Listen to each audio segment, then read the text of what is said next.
pa rin, tawa-tawa, makanta, sayaw-sayaw, masaya talaga kapag sa Tolosa. Damo ka salamat, ha mga ikasi ko, mga waray nun, nababatian ko, good. Ang inyong gugma, nga suporta ako, hindi Tolosa, Tolosa, syempre. Aton Honorable Erwin Ocaña, mabalik-balik na mayor, first time ka naliwat, first term times 2 sets of term, okay talaga. Kaya yung mga Romualdez kuno ang kalaban nito, sino ba yan? Sino ba Economia? Ba't kilala ba nila kayo Economia? Quiet ka mo ay mga senador, di ba? O sige. And Honorable Menardo Mate, ang aton Vice Mayor. Saan ka na? Ayan, okay. Alam mo ako, mas red ka ako. Okay. With the SB members, hain at mga, ayan, mga SB members, tanan-tanan. Alam, mga puti na mga buhok ninyo. Dati mga bagets pa tayo. Bisan si Eduardo. Dati kabataang barangay. Ayan, mga kabataang barangay man kami dati. Ngayon, SK paghihapon. Sanggunian Kalagasan. Okay. Anaton Honorable Gerald Colasito, Barangay Kapitan. Ayan. Pataas ng pataas itong building natin. Talaga naman, bilib ako. Hi na mga kagawad, barangay, SK, sana kayo. Ayan, dapat palakpakan ninyo ako. Ako na lang nakikipag-away para sa inyo sa Manila.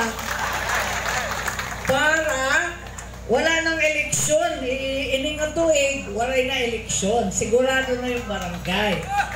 Ang problema na na, kung 6 years ba talaga ang aton termino? Payag ba kayo ng 6 years? Inaaway ako 4 years ko, no? Kaya, inaaway ko rin sila. Waray-waray naman ako. Sige lang. Pero, waray pakpak ang ating Vice Mayor, ang ating konsehal, ang Mayor. Di rin nagpakpak na inggit.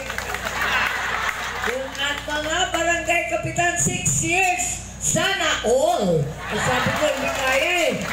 Kaya yung batas, kaya ko pa yan. Yung barangay, according to law. Eh, institution man yung mga term natin.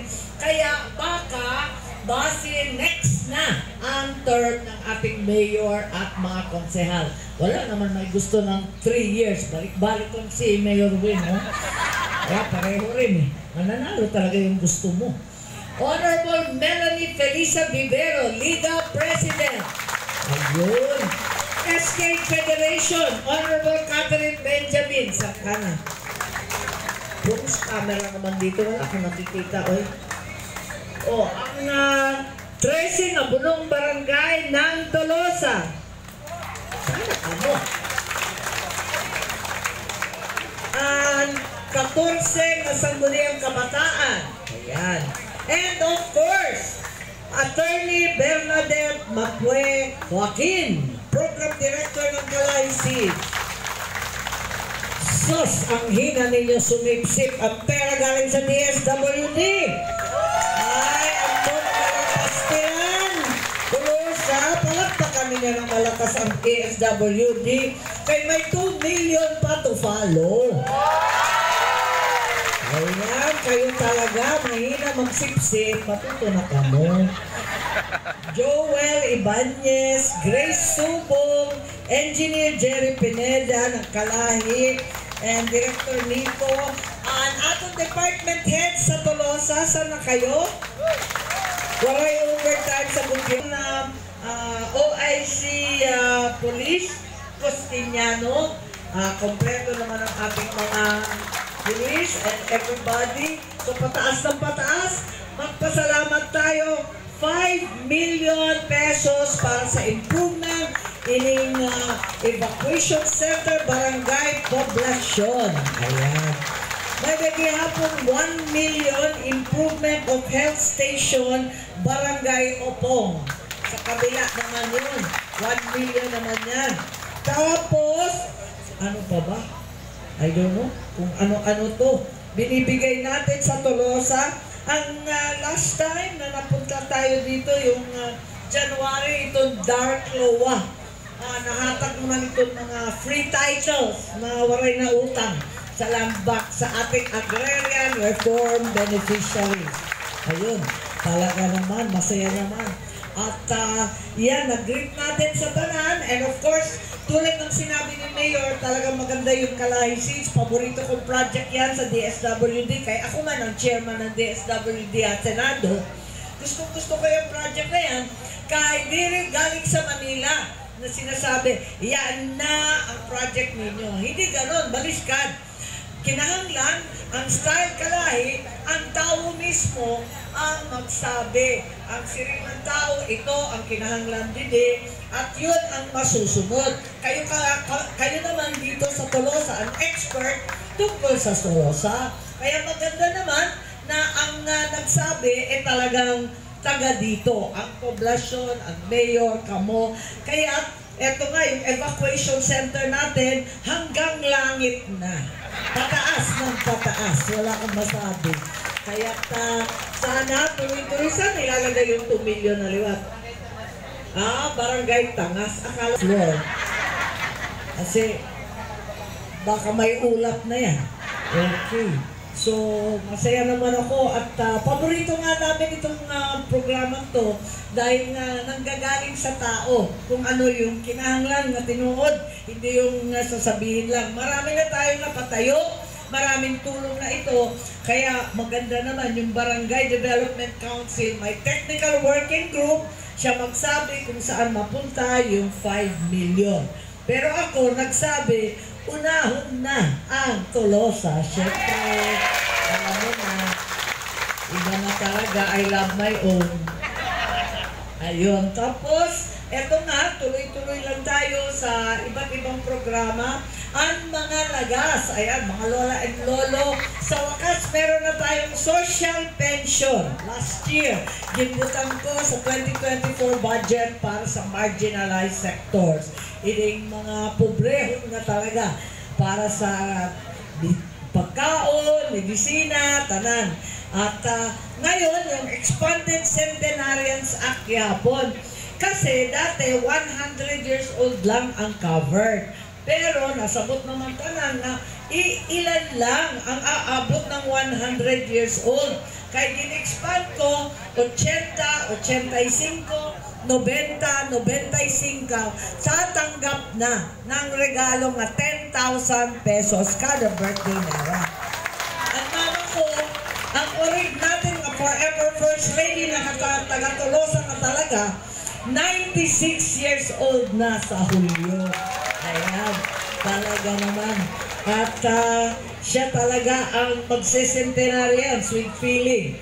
May nagyapon, Expanded Solo Parents Act, pinatrabaho ko rin ang aton mga PWD.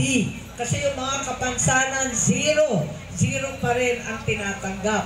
Sa ating mga fishermen, ang mag-uuma, ang aton mangingisda, talaga naman makuring duro ang kinabuhi karon.